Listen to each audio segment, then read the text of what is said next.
Welcome to Sweet Life Beat Life. We hope this video helps. In this video, I will show you how to make a clock out of paper. First, gather your materials.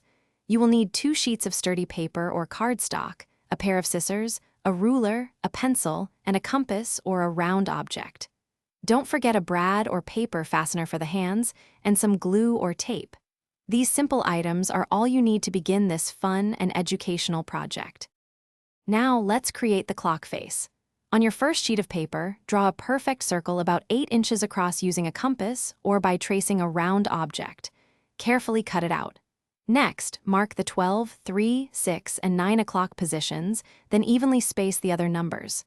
Write them clearly so they are easy to read. This forms the foundation of your paper clock. Next, we'll add the hands. On your second piece of paper, draw and cut out 2 distinct hands. A shorter one for the hour, about 2.5 inches, and a longer one for the minute, around 3.5 inches. Punch a small hole at the base of each hand and at the center of your clock face. Insert a brad through the hands and then through the clock face, securing it firmly on the back. Finally, let's add some finishing touches. Feel free to decorate your clock face with colors, patterns, or stickers to make it uniquely yours.